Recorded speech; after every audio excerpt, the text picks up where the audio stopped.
Praise the lord. దేవుని నామానికి మహిమ కలుగును గాక.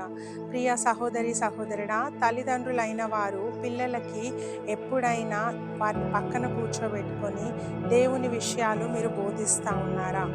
దేవుని ఆజ్ఞల గురించి చిన్న పిల్లలకు బోధిస్తూ ఉన్నారా, తెలియజేస్తూ ఉన్నారా? ఒక్కసారి మనం ఆలోచన చేయాలా. ఎందుకంటే చాలాసార్లు మనము ఈ లోకపరమైన వాటిని ఎక్స్ప్లెయిన్ చేస్తూ ఉంటాం. ఇలా ఉంటే నీ లైఫ్ బాగుంటుంది, ఇలా ఉంటే నీ జీవితం పాడవుతుంది అని లోకరీతి విషయాలు చాలా మనం పిల్లలకు నేర్పిస్తూ ఉంటాము. కానీ దేవుని ఆజ్ఞలను పాటించాలి, దేవుని ఆజ్ఞలు నేర్చుకోవాలి అని చిన్న బిడ్డలకు మనం నేర్పిస్తూ ఉన్నామా?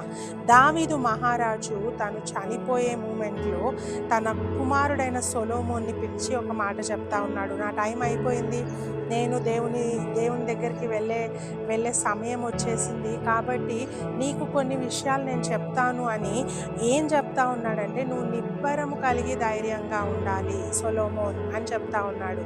అంటే తన కుమారునికి ధైర్యంగా ఉండమని చెప్తా ఉన్నాడు. ఈ ధైర్యము ఎక్కడి నుండి వస్తుంది? దేవుడు మనకు తోడుగా ఉంటే మనం ధైర్యంగా ఉంటాము. దేవుడు మనకు తోడుగా లేకపోతే, ఆ ఆలోచన కూడా మనలో లేకపోతే మనం అన్నిటికీ భయపడతా ఉంటాం, పిరికి వారిగా ఈ లోకంలో ఉంటాము. అందుకనే దావీదు అంటా ఉన్నాడు, దేవుడు నీకు ఎల్లప్పుడూ తోడుగా ఉంటాడు. అయితే సొలొమోను, నువ్వు మాత్రం ఎప్పుడు నిబ్బరం కలిగి ఉండు, ధైర్యంగా ఉండు. ఆ తర్వాత ఒక మాట చెప్తా ఉన్నాడు, మొదటి రాజుల గ్రంథము 2:3. మోషే ధర్మశాస్త్రంలో రాయబడి ఉన్న దేవుని కట్టడాలను, ఆయన నియమించిన ధర్మమంతటిని, ఆయన న్యాయ విధులను, శాసనములను గైకొనుము. ధర్మశాస్త్రంలో ఉన్న ఆజ్ఞలన్నిటినీ, ఆ కట్టడాలన్నిటినీ నువ్వు గైకొనాలా, వాటి ప్రకారం నువ్వు నడుచుకోవాలా. ఎప్పుడైతే నువ్వు దేవుని ఆజ్ఞ ప్రకారం నడుచుకుంటావో నీ లైఫ్లో ఎప్పుడు సక్సెస్ ఉంటుంది. నువ్వు ఎక్కడికి వెళ్ళినా విజయం పొందుకుంటావు, నువ్వు ఎక్కడికి వెళ్ళినా దీవింపబడతావు, ఆశీర్వదింపబడతావని దావీదు సొలొమోనుతో చెప్తా ఉన్నాడు. ఎంత చక్కటి మాట కదా!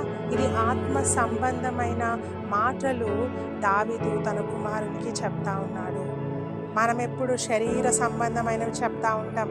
ఇదిగో నాన్న నీ కోసం అక్కడ ప్లాట్ కొని పెట్టాను, ఇదిగో మన ఆస్తులు అక్కడ ఉన్నాయి, మనకి ఈ భూమి ఉంది, ఇవి ఉన్నాయి, అవి ఉన్నాయని ఈ లోక సంబంధమైనవి పిల్లలకు ఎప్పుడు చెప్తా ఉంటాము, శరీర సంబంధమైనవి. అయితే ఆత్మ సంబంధమైనవి, ఈరోజు నువ్వు దేవునికి ఇష్టమైన బిడ్డగా నువ్వు జీవిస్తే నువ్వు పరలోకాన్ని స్వతంత్రించుకుంటావని మన పిల్లలకు మనం నేర్పించాలి. అది దేవుడు కోరుకుంటా ఉన్నాడు. ఎందుకంటే అది శాశ్వతమైనది. ఈ లోకము శాశ్వతమైనది కాదు. ఒకరోజు మనం ఈ లోకాన్ని విడిచిపెట్టవలసిన వారము. కాబట్టి ఆత్మ సంబంధమైన విషయాలు పిల్లలకు నేర్పిద్దాం. దేవుని ఆజ్ఞల ప్రకారం నడుచుకోవడం నేర్పిద్దాం. దేవుడు వారిని బహుగా దీవించి ఆశీర్వదిస్తాడు. God bless you.